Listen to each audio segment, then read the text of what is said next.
অলকায়াবৃত মুখ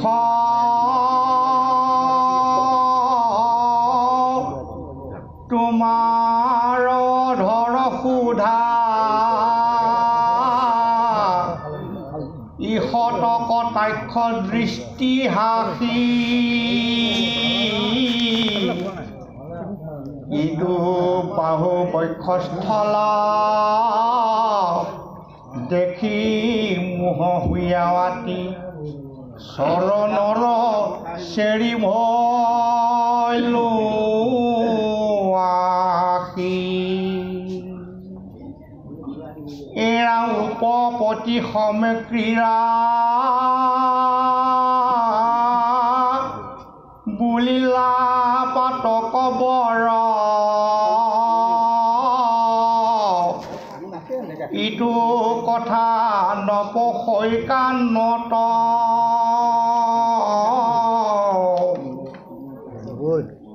ইতি নীলো কত কোন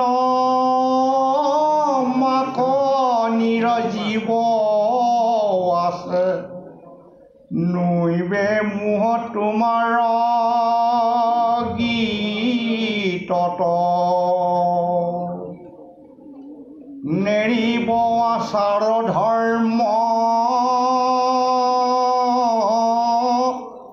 তাইৰ নতু হৈ জন্ম আকৌ আমি বোলো বাট কৰ্ম শুনি আছো বেদবাণী তজু নাম গুণ শুনি ভকতে ত্যাগনি ধৰ্ম। জয় কৃষ্ণ জয় কৃষ্ণ। পৰম শ্ৰদ্ধাৰ গুৰু সমস্ত আৰু বজবধূ সদৃশ আই মাতৃ সমস্ত সবৰৰ শ্ৰী চৰণত আমি কৌটি কৌটি প্ৰণিপাত জ্ঞাপন কৰিছোঁ। আৰু ইতিমধ্যে আমাৰ সকলোৰে শ্ৰদ্ধাৰ ডেকা প্ৰভুজনাই ইমান সুন্দৰভাৱে মহাভাগৱতৰ ৰাসতত্বৰ ওপৰত বিশ্লেষণ আগবঢ়াই গ'ল। তেখেতৰ পদাংক অনুসৰণ কৰি আমি কেৱল যত্নহে কৰি যাম।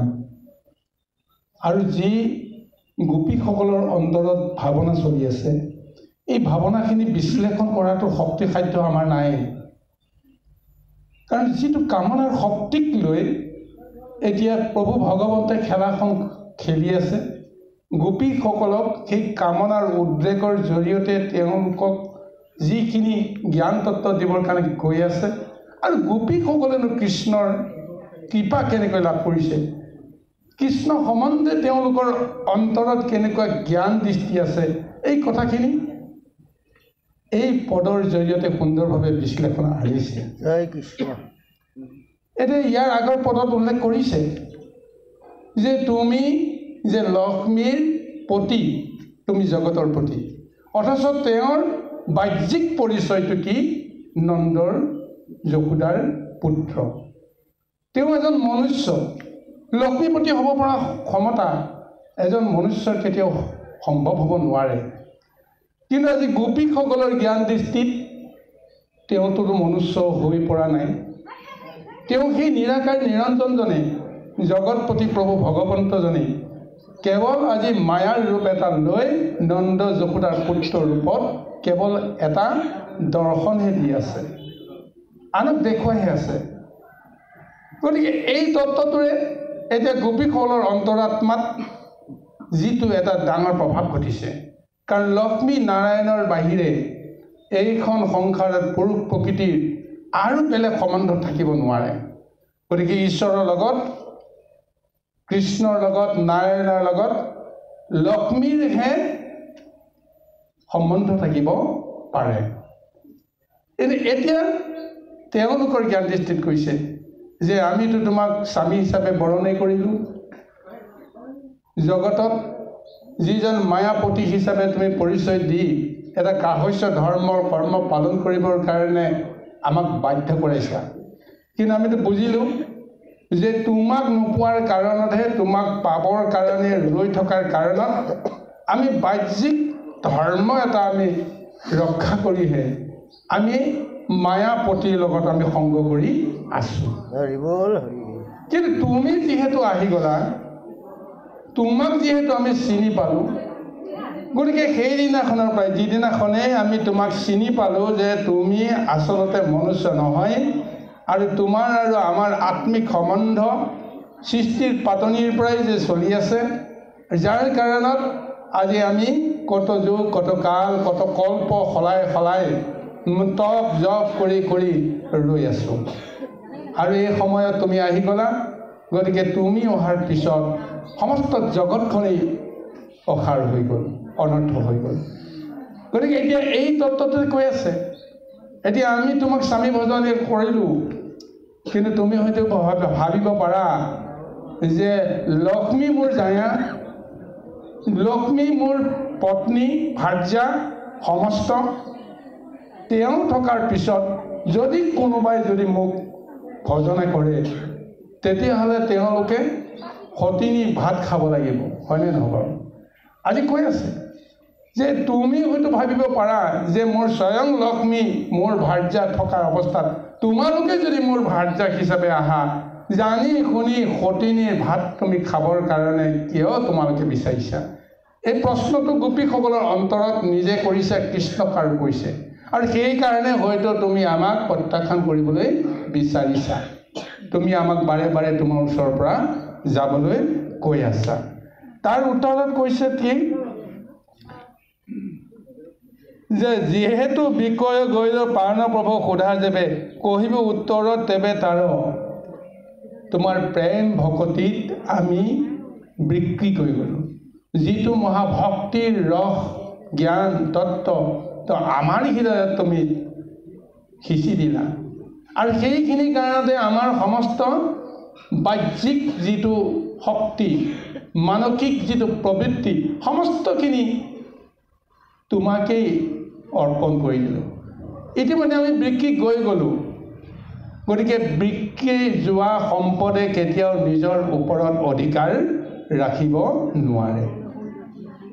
যদি কোনোবাই মোক বিক্ৰী কৰি দিলে, মোক যদি কৃতদাস কৰি দিলে, তেতিয়াহ'লে মোৰ মতে মই কেতিয়াও চলিব নোৱাৰোঁ। গতিকে এইকাৰণে তেওঁ কৈছে যে যিহেতু তোমাৰ প্ৰেমত আমি বিক্ৰী গ'লোঁ, এতিয়া আৰু আমাৰ ভাবিব লগা একো নাই। কিয় বিক্ৰী কৰোঁ জানা?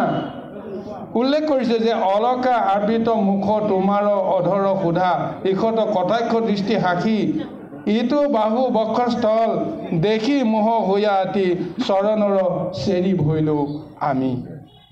তুমি যিটো ৰূপ দৰ্শন আমাক দিলা, এই ৰূপত আমি বিমুগ্ধ নোহোৱাকৈ আমি ৰ'ব নোৱাৰিলোঁ। তোমাৰ অলকা আবৃত্তি মুখৰ পান্তি দেখাৰ লগে লগেই আমি নিজকে পাহৰি গ'লোঁ। এতিয়া কোন পুৰুষক এইটো ৰূপত দেখাৰ পিছত এগৰাকী নাৰীয়ে তেওঁৰ ৰূপত মোহত বিমোহিত নোহোৱাকৈ থাকিব পাৰে? যে আজি যে আমাৰ এই অৱস্থাটো হ'ল, তাৰ কাৰণ একমাত্ৰ তোমাৰ যিটো ৰূপ ৰস দৰ্শন আমি তোমাৰ পৰা আমি পালোঁ। অৰ্থাৎ আমিতো নিজে নিজে এইটো ৰূপ সৌন্দৰ্য আমিতো পাবলৈ সমৰ্থ নহওঁ, তুমি দিব লাগিব।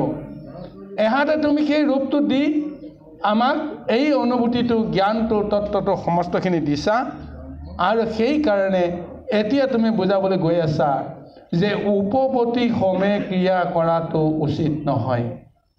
এগৰাকী নাৰীক বাহ্যিক ধৰ্মৰ এটা পৰিচয় এটা দিবলৈ গৈ কৈছে যে এগৰাকী নাৰীয়ে যদি সঁচাকৈ দেহ মন প্ৰাণ এজন পুৰুষক সমৰ্পণ কৰি তেওঁক যদি স্বামী বৰণ কৰিছে, সেইজনেই তেওঁৰ স্বামী, সেইজনৰ বাহিৰে তেওঁ কাৰো কথা ভাবিব নোৱাৰে, কাকো তেওঁ পূজা কৰিব নোৱাৰে। যদিহে তেওঁ কোনোবা পুৰুষক পুনৰ আশ্ৰয় কৰিব লগা হয়, সেইজন উপপতি হ'ব লাগিব। গতিকে এই জ্ঞান দৃষ্টিত এতিয়া গোপীসকলক দেখুৱাবলৈ গৈ আছে, তোমালোকৰ গৃহবাস কৰিবলৈ যাওঁতে এজন পুৰুষক স্বামী হিচাপে তোমালোকে গণ্য কৰিলা, মানি ল'লা, হোমক সাক্ষী কৰি জগতক সাক্ষী কৰি স্বামী স্ত্ৰীৰ সম্বন্ধ এটা সৃষ্টি কৰাই এতিয়া গৃহবাস কৰি সুখ সম্পদ সমস্ত বিষয় ভোগ কৰিবলৈ গৈ আছা। গতিকে এই দেহক লৈ কৰা এই বিষয়ভোগত যদি অন্য পুৰুষৰ লগত পুনৰবাৰ সম্বন্ধ কৰিব লগা হয়, উপপতি ভজনা হ'ব। এই উপপতি ভজনা মহাপাপ। এতিয়া এই কাৰণতে এতিয়া গোপীসকলক কৃষ্ণই এই উপপতি ভজনাৰ পাপটো হয় বুলি বাহ্যিকভাৱে তেওঁলোকক কৈছে, কিন্তু পাৰমাৰ্থিকভাৱে বা আধ্যাত্মিকভাৱে গোপীসকলে বুজিছে কি? প্ৰকৃত পতিজন কোনজন? প্ৰকৃত পতিজন তুমি, আন কোনো নহয়। যিজন নহ'লে মই জীয়াই থাকিব নোৱাৰোঁ, যিজনে মোক জীয়াই ৰাখিছে, যিজনৰ কাৰণে মই সংসাৰখন ভোগ কৰি আছোঁ। গতিকে এই সংসাৰত সেইজন পুৰুষক চিনি পোৱাৰ পিছত বাকী সমস্তবিলাক অসাৰ হৈ যায়। গতিকে এতিয়া তেওঁলোকৰ মনত পৰমপতি হ'লা তুমি, মায়াপতি হ'ল তুমি কৰা উপপতি। পৰমপতিজনক চিনি পোৱাৰ পিছত উপপতিক ভজনা কৰাৰ কোনো অৰ্থ থাকিব নোৱাৰে।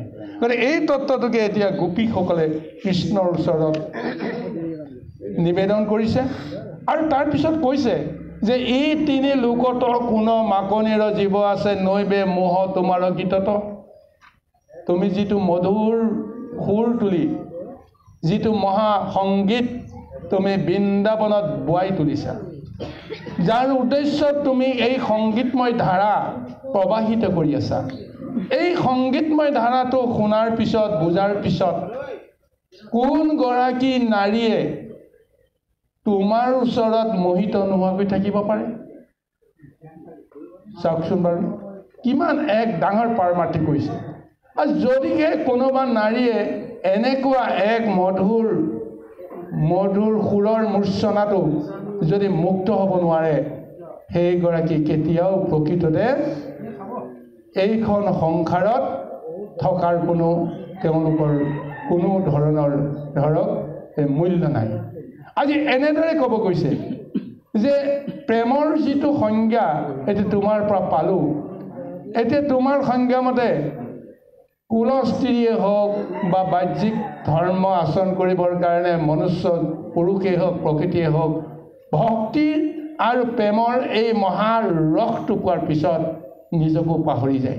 নিজক পাহৰি যোৱাৰ পিছত নীতি আচাৰ ধৰ্ম এইবিলাকটোতো অৰ্থশূন্য হৈ যায়।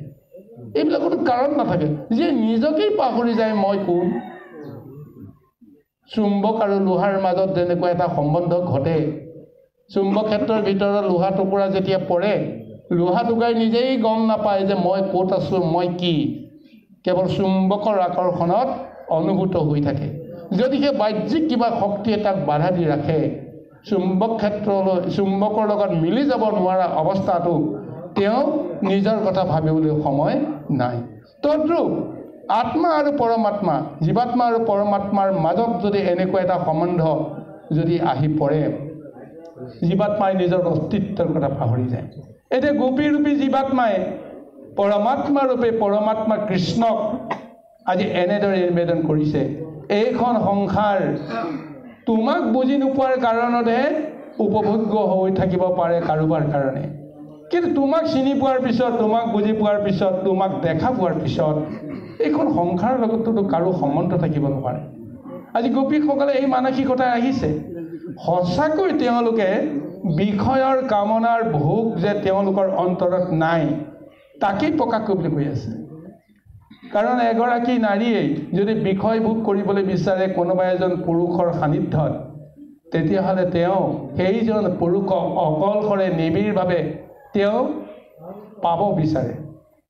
কোনো নাৰীয়ে যেন সেই সুখ ভোগটো তেওঁৰ পৰা পাব নোৱাৰে, তাৰ কাৰণে সদায় তেওঁলোকে চিন্তা কৰে। কিন্তু আজি গোপীসকলে কি কৰিছে যে তুমি যে লক্ষ্মীপতি হয় সেইটোও জানো, তুমি জগতপতি হয় সেইটোও জানো, আৰু তোমাকনো আমি দিব পৰা কি শক্তি আছে? শক্তি অনুসাৰেহে ভক্তি। এতিয়া এগৰাকী নাৰীয়ে নিজৰ দিব লগা একোৱেই নাই বুলি কৈ তেওঁলোকে দেখুৱাইছে। কাৰণ এই গোপীসকল তেওঁ অনাক্ষৰী, তেওঁলোকে একো জ্ঞান তত্ত্ব বুজি নাপায়, শাস্ত্ৰ তত্ত্ব বুজিবৰ কাৰণে শক্তি সামৰ্থ্য নাই। কিন্তু তেওঁলোকৰ দেহৰ ভিতৰত থকা যিটো শক্তি, ভগৱন্তক দিব পৰা অৱস্থাত আছে, সেই শক্তিটোক বুজি পাইছে। অন্য শক্তিৰে ভগৱন্তক দিব নোৱাৰিম বা পুজিব নোৱাৰিম। প্ৰেম ভাৱনাৰ যিটো শক্তি, এই শক্তিটোকে দিব লাগিব। কাম ভাৱনাৰ যিটো শক্তি, এই শক্তিটোকেই দিব লাগিব। ইয়াৰ বাহিৰেতো আমাৰ দিব লগা একো নাই। এইকাৰণে গোপীসকলে কামনাৰ জৰিয়তে কৃষ্ণক পাবলৈ বিচাৰিছে। কাৰণ কৃষ্ণক দিবলগীয়া তেওঁলোকৰ জ্ঞান নাই, তেওঁলোকৰ শক্তিৰ কোনো আচাৰ শক্তি তেওঁলোকে নিজেই বুজিব নোৱাৰে। গতিকে তেওঁলোকে এটাই ভাবিছে যে সাধাৰণ এগৰাকী নাৰীয়ে কামনাৰ বাহিৰে বেলেগ একো কথা ভাবিব নোৱাৰে, আৰু সেই কামনাখিনিকে ভগৱন্তক তেওঁলোকে নিবেদন কৰিছে। নিবেদন কৰোঁতে কিন্তু আত্মপক্ষ লৈ তেওঁলোকে কেতিয়াও কৰ্মটো কৰা নাই। তেওঁলোকে সদায় মই যেনেকৈ ঈশ্বৰক পাব বিচাৰোঁ, আনেও যদি ঈশ্বৰক তেনেকৈ পাব বিচাৰে, তাত তেওঁলোকে কোনো কাৰণতে হেৰি নকৰে, শংকিত হ'ব লগা কোনো কাৰণ বিচাৰি নাপায়, আৰু এনেদৰে নিবেদন কৰিছে। বাৰু আহক গুৰু সমস্ত, ইয়াৰ পিছতনো পদে কি ক'ব, গোপীসকলৰ মনৰ আত্মাত্ম কি অনুভূতি আছে, গোটেই আধ্যাত্মিক তত্ত্বখিনি প্ৰকাশ কৰিছে। আমি পদৰ মাজত আগুৱাই যাওঁ। কৃষ্ণ কৃষ্ণ আহক। এই ৰাম সাক্ষাতে তোমাৰ আপুনি গোপীসকলৰ অৰ্থাৎ জীৱাত্মা পৰমাত্মাৰ যিটো পৰমাৰ্থিক দিশত ধুনীয়া লাগিছে, কিন্তু তাৰ লগত সামঞ্জস্য ৰাখি মই অন্য এটা কথা মাজেদি আনিব বিচাৰিছোঁ। কৃষ্ণ যে সাবিত্ৰী আৰু বেউলা, সিহঁতেও মৃত স্বামীক সাধনাৰ দ্বাৰা জীয়াই আনিছিল। এতিয়া সেইসকলৰ যিটো ভক্তি আৰু গোপীসকলৰ যিটো আজি ভক্তি, ইয়াৰ মাজত হয়, ইয়াৰ মাজত পাৰ্থক্য আছে। সুন্দৰভাৱে বিষয়টো আপুনি উপস্থাপন কৰিছে। এতিয়া কথাটো হৈছে কি, এই বিষয়ে সংসাৰত যাক যেনেকুৱা যি ব্যৱস্থাৰ মাজেৰে প্ৰভু ভগৱন্তে ধৰ্ম ৰক্ষা কৰিবলৈ এটা দিশ প্ৰদান কৰিছে, এইটো দিশকো যদি কোনোবাই শুদ্ধ ৰূপত যদি গ্ৰহণ কৰে, তেতিয়াহ'লে সেইমতেও ঈশ্বৰক পায়। স্বয়ং নেদেখা ঈশ্বৰজনকে সাকাৰ ৰূপত যে দেখিবলৈ সমৰ্থ হোৱাজনেহে যে সংসাৰৰ পৰা মুক্তি পায়, এই তত্ত্বটো অকল ভগৱন্তে ইয়াতে সীমাবদ্ধ কৰি ৰখা নাই। তেওঁ এইটো কৈছে, যোনে যিটো ধৰ্ম, সি বাহ্যিকেই হওক বা পাৰমাৰ্থিকেই হওক, সেই ধৰ্মটোকে যদি শুদ্ধ বুলি জ্ঞান কৰি তাতেই যদি নিজকে নিমজ্জিত কৰিব বিচাৰে, তেতিয়াহ'লে তাতেই তেওঁলোকে গতি পাব, তাতেই তেওঁলোকে মুক্তি পাব। ভগৱন্তক আৰু বিচৰাৰ কোনো প্ৰয়োজন নাই। ভগৱন্তৰ প্ৰতিস্বৰূপ যদি নিজৰ প্ৰাণৰ স্বামীজনৰ সৰ্বস্ব ৰক্ষাৰ দায়িত্বটো তেওঁ এগৰাকী নাৰীয়ে কিয় স্বামীক সদায় নিজৰ কাষত বিচাৰে? যে স্বামী সেৱাৰ বাহিৰে নাৰী কোনো বেলেগ শুদ্ধ ধৰ্ম থাকিব নোৱাৰে। কিন্তু সেইজন স্বামী জীৱিত থাকিলেহে তেওঁ সদায় সেৱা পূজা কৰিব পাৰিম। তেওঁৰ যদি কিবা কাৰণত গুচি যায়, তেতিয়াহ'লে তেওঁ স্বামী সেৱাৰ পৰা বঞ্চিত নহ'বনে বাৰু? এইকাৰণে কোনো এগৰাকী নাৰীয়ে নিজৰ জীৱনকালত স্বামীক কেতিয়াও হেৰুৱাব নিবিচাৰে। সেইকাৰণে সাবিত্ৰীয়ে হওক বা বেউলাই হওক, স্বামী ভক্তিৰ যিটো ব্যৱস্থা, স্বামীক পুনৰ ঘূৰাই পাবৰ কাৰণে যিটো ব্যৱস্থা, এই ব্যৱস্থাটোত অকণমানো ত্ৰুটি কৰা নাই কাৰণে আজি তেওঁলোকে গতি পাইছে। গান্ধাৰীয়ে কম প্ৰতিভক্তি কৰিছিল নেকি বাৰু? গান্ধাৰীয়ে কি ধৰ্ম কৰিছিল বেলেগ কথা, কিন্তু তেওঁৰ যে স্বামী ভক্তিৰ নিদৰ্শনৰ কাৰণতেহে যে তেওঁ এগৰাকী সতীক হিচাপে তেওঁ স্বীকৃতি পালে, এই কথাটোত আমি জানিব লাগিব। যিদিনাখন এই পিতামহ ভীষ্মই গান্ধাৰ ৰাজৰ ওচৰত বিবাহ প্ৰস্তাৱ লৈ গৈছিল, গান্ধাৰ ৰাজে মনেৰে কেতিয়াও স্বীকাৰ কৰা নাছিল যে এজন অন্ধক মই কেতিয়াও মোৰ কন্যা সন্তানক মই বিবাহ দিবৰ কাৰণে মই সন্মতি কৰিব নোৱাৰোঁ। কিন্তু তেওঁৰ ভয় আছে, শংকা আছে, কাৰণ সেই সময়ত সৰ্বশক্তিমান ভীষ্মৰ বিৰুদ্ধে বা তেওঁৰ কথা অনাদৰ কৰা সাহস কাৰো নাই। কিন্তু সেইকাৰণে তেওঁ দ্বিধাগ্ৰস্ত হৈ কৈছিল যে যদিহে মোৰ কন্যাই আপোনাৰ এই প্ৰস্তাৱটো যদি স্বীকাৰ কৰে, মোৰ ক'ব লগা একো নাই। তেওঁ মনত ভাবিছিল যে গান্ধাৰীয়ে কোনো কাৰণতে এইটো স্বীকাৰ নকৰিব। কিন্তু গান্ধাৰী কি ক'লে? যে গান্ধাৰীয়ে ক'লে যে মোৰ এটা চৰ্ত মানিব লাগিব। তেতিয়াহে মই বিয়াখনত সন্মতি দিব পাৰিম। বোলে কি চৰ্ত?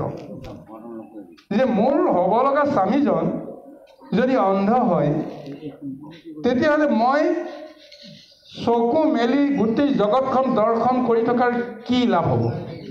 গতিকে আপোনালোকে যদি অনুমতি দিয়ে যে মই এই মুহূৰ্তৰ পৰাই স্বামীৰ পথ অনুসৰণ কৰি মই চকু বন্ধ কৰি মই আজিৰ পৰাই অন্ধৰ আচৰণ মই কৰিম, ইয়াত যদি আপোনালোকে সন্মতি দিয়ে তেতিয়াহ'লে মোৰ ক'ব লগা একো নাই। চাওকচোন বাৰু, স্বামীৰ পন্থ অনুসৰণ কৰি স্বামীতকৈ কোনো কাৰণতে স্ত্ৰী নিজকে শ্ৰেষ্ঠ বা নিজকে গৰিষ্ঠ বুলি ভাবিব লগা যেন কোনো দিন নাহে, তাৰ কাৰণতে গান্ধাৰী এইটো প্ৰতিক্ষেমাৰ মহাব্ৰতটো কৰিছে আৰু সেই অনুসাৰে তেওঁ মহাসতী হিচাপে তেওঁ পৰম গতি লাভ কৰিছে। গতিকে আজি এই বৃন্দাবনৰ গোপীসকলেও সেই তত্ত্বটো এটা পাৰমাৰ্থিক এটা দিশলৈকে লৈ গৈ দেখুৱাইছে যে তোমাৰ সমান এইখন জগতত আৰু কোনো শ্ৰেষ্ঠ হ'ব নোৱাৰে। গতিকে তুমি যিজনা মায়াপতি তাকহে আচল পতি বুলি আমাক জ্ঞান দিছা, তোমাৰ এই কথাবিলাকে আমাৰ কাণত বোলে নোসোমায়। ইয়াত উল্লেখ কৰিছে, পদত উল্লেখ কৰিছে, তুমি যিমানবিলাক কথা কৈ আছা আনক শুনাবৰ কাৰণে কৈ আছা, আমাৰ কাণত কিন্তু এইবিলাক প্ৰৱেশ কৰা নাই। আমাৰ প্ৰাণত কেৱল তোমাৰ বাহিৰে আনৰ কথা ভাবিব নোৱাৰোঁ। কৃষ্ণ জয় কৃষ্ণ। এই ৰাম সাক্ষাতে তোমাক দেখোঁ আৰু কি পাপ লেখোঁ, আমি দৃঢ় কৰিয়া চিত দেখা বৃক্ষ পশু পক্ষী তোমাৰ মূৰ্তিক দেখি ভৈলতনু প্ৰেমে পুলকিত,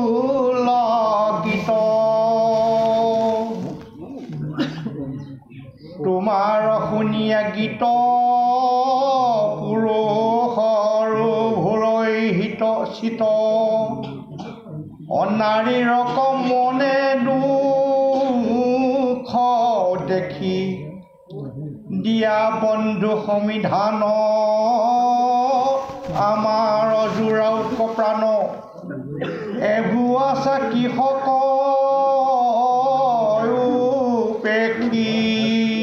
এতিয়া গোপীসকলে ইমান সুন্দৰভাৱে এই আধ্যাত্মিক তত্ত্বটো উল্লেখ কৰিছে। চাওক যে যোগী সিদ্ধ লোকসকলেও হাজাৰ হাজাৰ বছৰ ধ্যান কৰি তপস্যা কৰিও কৃষ্ণ দৰ্শন নাপায়, কিন্তু আমি তোমাৰ দৰ্শন পাই গ'লোঁ। গতিকে সেইকাৰণে কৈছে সাক্ষাতে তোমাক দেখোঁ আৰু কি পাপক লেখোঁ। তোমাৰ দৰ্শন পোৱাৰ পিছত পাপৰ কি হিচাপ কৰিব লগা আছে। সূৰ্যৰ মহাশক্তিত যেতিয়া কিবা এটা লেতেৰা ময়লা বস্তু এটা যদি পৰে, নিমিষতে সি ছাই হৈ গুচি যাব। সূৰ্যৰ শক্তিত কেতিয়াও মল মূত্ৰ কেতিয়াও থাকিব নোৱাৰে, মায়া কেতিয়াও থাকিব নোৱাৰে। তদু আজি তোমাৰ যিটো ৰূপ দৰ্শন, এই দৰ্শনতেই এতিয়া আমাৰ জীৱনৰ সমস্ত পাপ নিশেষ হৈ গৈছে। এতিয়া তুমি আমাক কৈ আকৌ মায়া সংসাৰলৈকে পঠিয়াবলৈ তুমি যত্ন নকৰিবা, কাৰণ তোমাৰ দৰ্শনতে আমাৰ সমস্ত সম্ভৱ হৈ গৈছে। সেইকাৰণে উল্লেখ কৰিছে সাক্ষাতে তোমাকো দেখোঁ আৰু কি পাপকো লেখোঁ, আমি দৃঢ় কৰি আছোঁ চিত্ৰ। আমাৰ অন্তৰত চিত্ৰত এইটোৱে দৃঢ়। যিদিনাখনি তোমাক দেখা পালোঁ, তোমাক বুজিলোঁ, সিদিনাখনৰ পিছত আমাৰ সংসাৰত কৰ্মটো কি লাগিছে নালাগিছে, কি ভাল কৰিছোঁ কি শুদ্ধ কৰিছোঁ, এইবিলাকৰ ওপৰত আমাৰ কোনো ধৰণৰ কথা নাই, কাৰণ তুমি আছা। তুমি থকাৰ কাৰণে আমি সমস্ত আমি পাপৰ পৰা আমি মুক্ত হ'ব পাৰোঁ। দেখা বৃক্ষ পশু পক্ষী তোমাৰ মূৰ্তিক দেখি ভৈলতনু প্ৰেমে পুলকিত। আৰু এই পদত ইমান সুন্দৰভাৱে কৈছে, তোমাৰ প্ৰেমত যে আমি পুলকিত হৈছোঁ এইটোৱেই নহয়, যিবিলাক বৃক্ষ আছে, যিবিলাক পশু পক্ষী আছে বৃন্দাবনত, এই সমস্তবিলাক তোমাৰ কাৰণে ৰৈ আছে। তোমাৰ এই মধুৰ মূৰ্তিটো তেওঁলোকেও দেখিছে আৰু তেওঁলোকেও পুলকিত হৈ আছে। গতিকে আমি যে তোমাৰ প্ৰেমত পুলকিত হৈছোঁ এইটো নহয়, সমস্ত জীৱ জগত যিসকলে পূৰ্ব জন্মৰ কিবা সংস্কাৰ সূত্ৰে তোমাক জানিব পাৰিছে, বুজিব পাৰিছে, তেওঁলোকে যিটো ৰূপতে নাথাকক কিয় তেওঁলোকেও এতিয়া মোহিত হৈ আছে, প্ৰেমত পুলকিত হৈ আছে। সেইকাৰণে কৈছে তোমাৰো শুনিয়া গীত পুৰুষৰো ভয় লচিত, নাৰীৰ কমন দুখ দেখি। পুৰুষসকলেও নিজৰ অস্তিত্বটো পাহৰি যায়। যে ইয়াৰ পিছতে সুন্দৰ বৰ্ণনা এটা দিব, যেতিয়া প্ৰভু ভগৱন্ত আৰু গোপীসকলৰ মাজত মহালীলা হ'ব, দেৱতাসকল আহি আকাশ মাৰ্গতে চাই থাকি মহানন্দ লাভ কৰিব। আৰু এই সময়ত যিসকল দেৱতাসকলেও কৃষ্ণৰ আৰু গোপীসকলৰে প্ৰেমলীলাত তেওঁলোকক বিমোহিত হৈ দেৱতাসকলেও পাহৰি যায় যে আমি পুৰুষ। তেওঁলোকেও গোপীৰ ৰূপ ধৰি যেনে গোপীৰ দৰে তেওঁলোকেও এগৰাকী নাৰী, আৰু এই সূত্ৰে যে কৃষ্ণৰ লগত তেওঁলোকেও যেন মহাৰাসলীলা কৰি আছে, এনেকুৱা এটা অনুভৱ হৈ স্বৰ্গতে তেওঁলোকে নিজৰ নিজৰ বিমানত নাৰীৰ ৰূপ লৈ কৃষ্ণক ধ্যান ধাৰণা কৰি তেওঁলোকেও নাচিবলৈ বাধ্য হৈছে। গতিকে আজি এই অনুভূতিটো এতিয়া স্বয়ং গোপীসকলে কৈ আছে, নাৰীয়ে যে অকল তোমাৰ মোহত মোহিত হৈ থাকে এইটো নহয়, তোমাৰ ৰূপত মোহিত হৈ পুৰুষসকলেও। এটা যুগত ৰামচন্দ্ৰই যেতিয়া এই ঋষিমুনিসকলক দৰ্শন দিছিল, ৰামচন্দ্ৰৰ সেই ৰূপটো দেখি এই মুনিসকলেও পাহৰি গ'ল যে আমি আচলতে পুৰুষসত্তা, আৰু সেইজন ৰামচন্দ্ৰৰ লগত তেওঁলোকেও সহবাস কৰিবৰ কাৰণে বা তেওঁৰ লগত এক ৰমণ কৰিবৰ কাৰণে তেওঁলোকৰ অন্তৰটো চিত জাগৰণ হৈছিল। আৰু তেতিয়াই ৰামচন্দ্ৰইও তেওঁলোকক বাক্য দিছিল যে তোমালোকৰ এই মনৰ বাঞ্ছা দাপৰ যুগত সম্ভৱ হ'ব, তোমালোকেও গোপী ৰূপ লৈ এই দাপৰ যুগত তোমালোকে জন্মগ্ৰহণ কৰিবা, আৰু তেতিয়াই তোমালোকৰ আজিৰ এই অভিলাষটো পূৰ্ণ হ'ব। আজি এই কাৰণে গোপীসকলৰ মনত এই জ্ঞান ধাৰণাটো অহাৰ কাৰণে তেওঁ কৈছে যে তোমাৰ এই ৰূপত নাৰীয়ে যে মোহিত হয় এইটো নহয়, পুৰুষৰূপী এইসকলেও লিংগ দেখি পুৰুষসকলেও নিজকে পাহৰি নিজকে প্ৰকৃতি বুলি জ্ঞান কৰি তোমাৰ মোহত মোহিত হ'বলৈ বাধ্য হয়। কৃষ্ণ আহক। এয়া নিশ্চয়ে জানিলো জন্ম ব্ৰজত তোমাৰ ভৈল, আমাহাৰ দুখক খণ্ডিত, দেৱৰ ৰক্ষক যেন পূৰ্বত বামন ভৈলা, অদিতিৰ উদৰে উদিত, তোমাৰ কিংকৰী হেৰা মৰু আমি গোপী হবে, কামানলে বিমোহিত হুই, শিৰত তনত নাথ হস্ত পদ্ম দিয়ামানি, নিমায়ো আমাৰইটো জুই।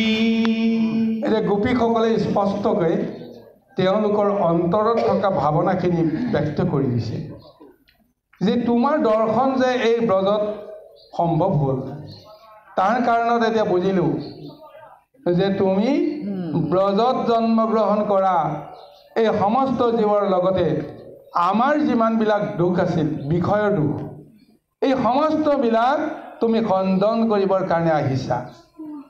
আৰু তোমাৰ এইটো ধৰ্মই য'তেই তোমাৰ ভক্তসকল তাপিত হৈ থাকে, অন্তৰত দুখ লৈ থাকে, সংকটত তেওঁলোকে নিমজ্জিত হ'ব লগা হয়, তেতিয়াই ভকতক উদ্ধাৰ কৰিবৰ কাৰণে তুমি মহালীলা কৰি এইখন সংসাৰলৈকে আহা। এটা উদাহৰণ দিছে, দেৱতাসকল যেতিয়া এদিন তাপিত হৈ আছিল, পলায়ো তেওঁলোকে যেতিয়া নিজকে ৰক্ষা কৰিব পৰা এটা অৱস্থালৈকে নাছিল, কিমান দিন আৰু ভিক্ষা কৰি কৰি ছদ্মবেশ লৈ লৈ দেৱতাসকলে নিকাৰ ভঞ্জিব। অদিতি মাতৃয়ে যেতিয়া তোমাক তুতি কৰিলে, অদিতি মাতৃয়ে যেতিয়া বিচাৰিলে যে মোৰ পুত্ৰসকলক পুনৰ স্বৰ্গ ৰাজ্যৰ অধিকাৰ প্ৰদান কৰিবৰ কাৰণে মোৰ এজন পুত্ৰৰ প্ৰয়োজন, তোমাৰ সদৃশ এজন পুত্ৰ জন্ম হওক, তুমি মোক আশীৰ্বাদ কৰা। আৰু তেতিয়াই তুমি কি কৰিলা? নিজেই অদিতি মাতৃৰ গৰ্ভত পুত্ৰৰূপে জন্মগ্ৰহণ কৰিলা আৰু বলিক চলনা কৰাৰ জৰিয়তে সমস্ত দেৱতাসকলক তুমি কৃপা কৰিলা। তদ্ৰুপ আজিও আমি যে তোমাৰ কাৰণে ইমান দিনে তপ কৰি আছোঁ, জপ কৰি আছোঁ, এই সমস্ত কথা জানি এতিয়া তুমি আমাৰ ওচৰত আহি দৰ্শন দিছা। তোমাৰ ৰূপত মোহিত হৈ আমি তোমাক পাবলৈ আমি হাবিয়াস কৰিব লগা হৈছোঁ। সেইকাৰণে কৈ আছে যে তোমাৰো কিংকৰী হেৰা, মৰো আমি গোপীসৱে কামানলে বিমোহিত হৈ। তুমি যিটো প্ৰেম অনুভৱ আমাৰ অন্তৰত জাগৰণ দিলা, এই অনুভৱত এতিয়া কেৱল প্ৰেমত আতুৰ হৈ আছোঁ। এই প্ৰেমৰ অগ্নি কামানল, এই কামানল নিৰ্বাপিত কৰিব পাৰিব কেৱল তুমি। এই কামানল নিৰ্বাপিত কৰিবৰ কাৰণে তোমাকেই আমি ধ্যান কৰি আছোঁ। গতিকে হে প্ৰভু, যেনেদৰে সম্ভৱ হয় এগৰাকী কামাতুৰা নাৰীক কামৰ অগ্নিৰ পৰা ৰক্ষা কৰা, তাৰ কাৰণে তুমি কৃপা কৰা। আমাৰ সৰ্বাংগ দেহত তোমাৰ পৰশ বিচাৰিছোঁ, কামনাৰ পৰশ বিচাৰিছোঁ। সেই কামনাৰ পৰশেহে আমাৰ দেহ মন সমস্তখিনি সুস্থ কৰিব পাৰিব। কৃষ্ণ। এৰা হবতে যি তোমাৰে চৰণ কৰিলো সাৰ, মৰণ কালত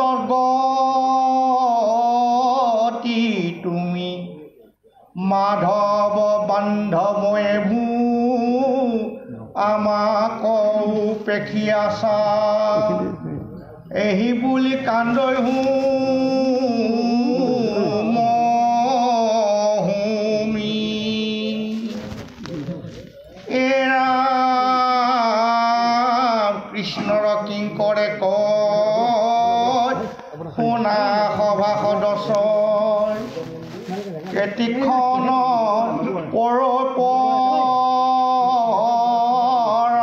প্ৰাণ অকৰ্মত বিশ্বাস এৰি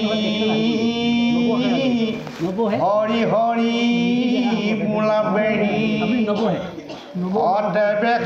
দেৱে পাইবা বৈকুণ্ঠ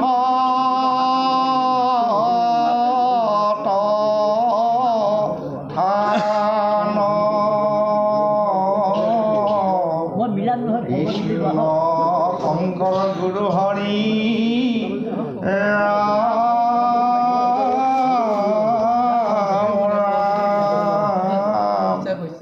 হৰি ৰাম। জয় কৃষ্ণ। চাওক গুৰুসকল, এতিয়া এই গোপীসকলে এতিয়াতো বাহ্যিক আৰু আধ্যাত্মিক পাৰমাৰ্থিক সমস্ত দৰ্শন দি জগতক এইটো দৰ্শন দিয়াবলৈ গৈ আছে যে আচলতে কৃষ্ণৰ প্ৰেমত উন্মত্ত হোৱা আমি সকলে এইখন বিষয়ৰ সমস্ত মায়া মোহ আমি ত্যাগ কৰি এতিয়া কেৱল কৃষ্ণৰ চৰণৰ বাহিৰে আমি একো কথা ভাবিব নোৱাৰা হৈছোঁ। সেইকাৰণে কৃষ্ণ নিবেদন কৰিছে যে হবতে যি তোমাৰ একে চৰণ কৰিলো সাৰ, মৰণ কালত তুমি গতি। জীৱিত কালত সমস্ত বিষয়ৰ সংগীসকলক আমি পাইছোঁ, কিন্তু এইসকলে আমাক এইখন সংসাৰত আমাক কেতিয়াও সুখ দিব নোৱাৰে, শান্তি দিব নোৱাৰে। কিন্তু প্ৰকৃত সুখ শান্তি কেৱল তোমাৰ নাম স্মৰণ কৰিলে পাই যাওঁ, তোমাৰ ৰূপ দৰ্শন কৰিলে আমি পাই যাওঁ। গতিকে এই তত্ত্বটো পোৱাৰ পিছত আমি সমস্ত মায়া সংসাৰৰ মোহ ত্যাগ কৰিছোঁ। পুত্ৰ পৰিবাৰ গৃহ সংসাৰ এইখন নিশ্চয় নৰসকলৰ কাৰণে অতি প্ৰয়োজন। নৰসকলে গৃহ সংসাৰৰ মাজেদি সমস্ত জ্ঞান ধাৰণা গ্ৰহণ কৰি নিজকো বুজিব পাৰিব, সংসাৰকো বুজিব পাৰিব, আৰু সংসাৰক আৰু জীৱ জগতক যিজনে পৰিচালনা কৰি আছে সেইজনকো বুজিব পাৰিব, আৰু বুজিব পৰাৰ পিছত গৃহৰ মায়া ত্যাগ কৰি গুচি যাব। যেনেকৈ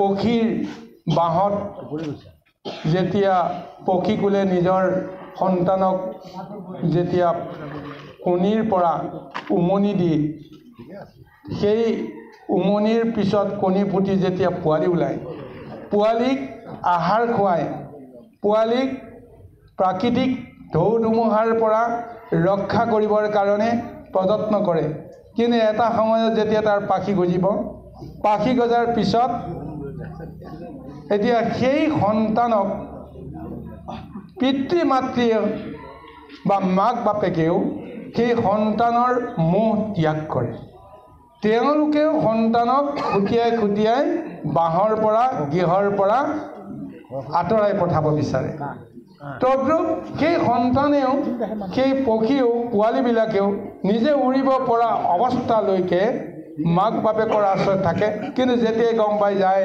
যে মই উৰিব পাৰিছোঁ মই দূৰলৈ যাব পাৰিম তেতিয়া মাক বাপেকৰ মোহ ত্যাগ কৰি তেওঁলোকেও গুচি যায় তেওঁলোকে এই বিষয়ৰ সংসাৰখনত যিটো ধৰ্ম কৰ্ম তেওঁলোকৰ মনত দিছে সেই অনুসাৰে কৰ্ম কৰিবৰ কাৰণে সকলোৱে বাধ্য হৈ থাকে তদ্ৰূপ আজি এই গৃহবাসী নৰকসকলেও আমি বুজিব লাগিব যে ইমান দিনে গৃহ অন্ধকোপত থাকি আমি কি লাভ পাইছোঁ কি পাইছোঁ সদায় দিনে সুখ সুখ বুলি আমি সুখৰ পিছত দৌৰি আছোঁ কিন্তু কোনো দিন আমি সুখৰ অন্ত কৰিব পৰা নাই গতিকে সুখৰ অন্ত কেতিয়া হ'ব আজি তাকে কৈছে সমস্ত তেজে তোমাক যেতিয়া আমি ভজনা কৰিলোঁ তোমাৰ চৰণকে যেতিয়া আমি সাৰ কৰিলোঁ এতিয়াহে বুজিলোঁ যে মৰণ কালত আমি নিশ্চয় গতি পাম গতিকে সেইকাৰণে কৈছে মাধৱ বান্ধৱ এইভো আমাকো উপেক্ষী আছা এই বুলি কান্দৈ সোমাম আমি এই জ্ঞান ধাৰণা লৈ তোমাক পূজা কৰিছোঁ সেৱা কৰিছোঁ